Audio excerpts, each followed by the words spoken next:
The explosive finale of Code of Silence proves that even when the dust settles, the most dangerous secrets are just beginning to surface. While the chaotic jewelry heist has concluded and the police have made several arrests, our protagonist Alison finds her troubles are far from over. But here's where it gets controversial. Can a person who deceived for the right reasons ever truly be considered innocent themselves? In the climactic Season 1 finale of Code of Silence, the immediate threat may be neutralized, yet a web of new challenges awaits Alison. Liam, her complicated love interest, has successfully escaped with the priceless jewel necklace. Detectives James and Ashley have managed to apprehend and charge 3 members of the criminal gang involved in the botched robbery. However, a 4th accomplice, Braden, remains dangerously at large, and the detectives are hitting a wall, unable to extract any useful intelligence on his whereabouts from their tight-lipped captives. In a tragic turn of events, Ben, a key figure who was shot during the crime, has undergone major surgery. He is currently in a stable but critical condition, lying in a coma. The detectives, after a thorough interrogation, release Alison into the custody of her mother, Julie. Recognizing the grave threat posed by the fugitive Braden and his network, all of whom are now aware that Alison cooperated with the police to sabotage their operation, James and Ashley make the crucial decision to relocate both Alison and Julie to a secure, safe house. For their protection, another officer, Oliver, is assigned to stand guard. Feeling confined and restless in her new, hidden existence, Alison persuades Detective Ashley to escort her to the hospital to visit the injured Ben. This is the part most people miss: the profound emotional toll on the collateral damage of a crime. Upon arrival, they are met by Ben's wife, who is waiting outside his room. She is visibly distraught and becomes furious at the sight of Alison. Fully aware of Alison's role in the entire ordeal, she directly accuses her of being responsible for Ben's shooting. She claims that if Alison had simply followed instructions and not become intimately involved with Liam, thus compromising the investigation, her husband would never have been endangered. Alison's attempts to apologize are met with a wall of grief and anger. Ben's wife refuses to hear a word of it. Back at the station, Ashley and James interrogate the 3 captured gang members. Each one has crafted a detailed, self-serving narrative that neatly shifts the entirety of the blame onto the absent Liam and Braden.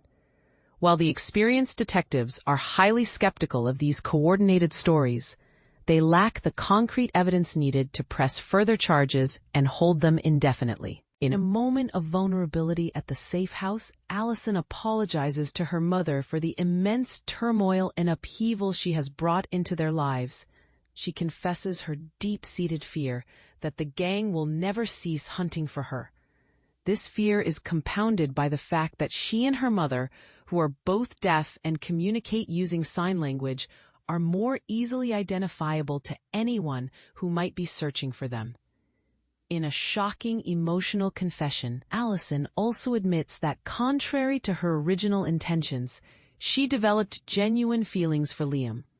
Her mother astutely points out that Alison also used him for her own purposes, an uncomfortable truth that clearly rattles her. The investigation hits another major setback when the detectives, still lacking enough hard evidence, are forced to release the 3 gang members. They deliver another blow to Alison, informing her that her intimate relationship with Liam severely undermines the credibility of all the evidence she helped gather. Alison is left feeling devastated, fearing that all the tremendous risks she took were ultimately in vain. Detective James, however, makes a critical breakthrough in his background search for Liam. He discovers that Liam is living under an assumed identity, having changed his last name after aging out of the foster care system. His foster father, Charlie, was murdered by an associate of Braden's gang. James theorizes that Liam's entire motive for stealing the necklace was not profit, but an act of revenge for Charlie's death. The plot thickens later that day when an unsolicited food delivery arrives at the safe house. Alison's instincts tell her something is amiss. Investigating the delivery, she finds a cell phone hidden inside, a message from Liam. In a daring move, she sneaks out without alerting the detectives guarding her and goes to meet him. Their confrontation is charged with betrayal and hurt. Alison is furious that Liam broke his promise that no one would get hurt, and, more personally, that he used her hearing aids to spy on her. She describes this as a profound violation, explaining that her hearing aids are an intimate extension of her very self. Liam fires back with a controversial perspective of his own, arguing that her decision to sleep with him under false pretenses to gather intelligence was an equally deep betrayal. He questions whether their entire relationship was a calculated maneuver from her side, while Alison is left wondering if she ever truly knew the real man behind the alias. Liam acknowledges their mutual mistakes, but Alison is not yet ready to accept her share of the responsibility. He makes a desperate plea for her to run away with him. She counters by urging him to surrender to the police. At an impasse, they share a solemn and heartbreaking goodbye. Alison returns to the safe house only briefly, leaving a note for her mother stating that she must take matters into her own hands. Her destination is the Canterbury Tap Bar, where she intends to confront the owner, Mark, and beg him to provide the police with crucial evidence. Unaware of the danger waiting for her, Alison doesn't know that Braden is also at the bar. In a terrifying twist, Braden kidnaps her and sends a hostage video to Liam.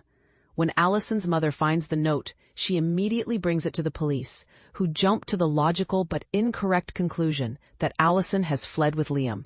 Upon receiving the distressing video, Liam immediately swings into action. He first makes a quick visit to Dawn, his foster mother and Charlie's widow.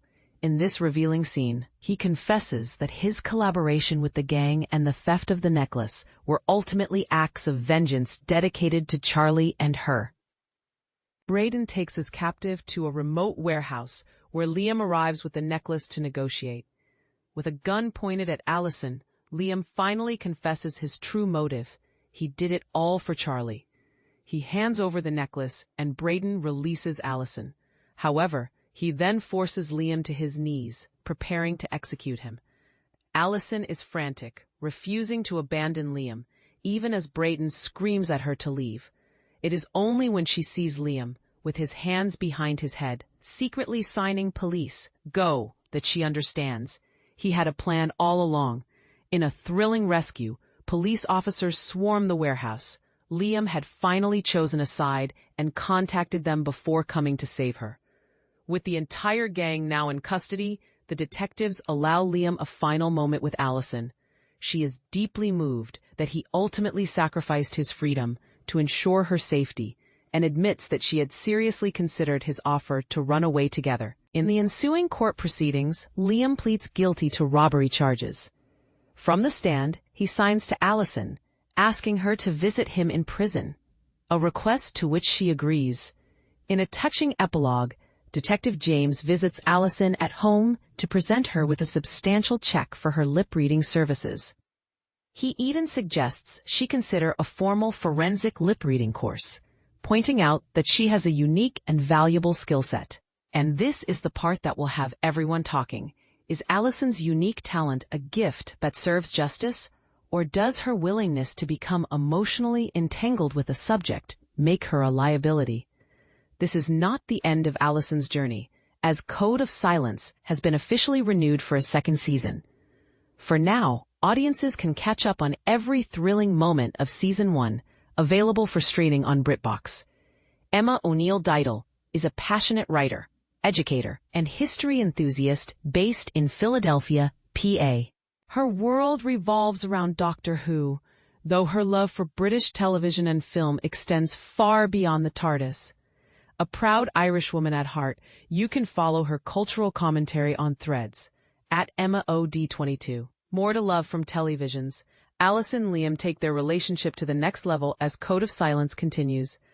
As the series progresses, the complex and deepening connection between Alison and Liam leads them to take an alleged work trip together, blurring the lines between duty and desire.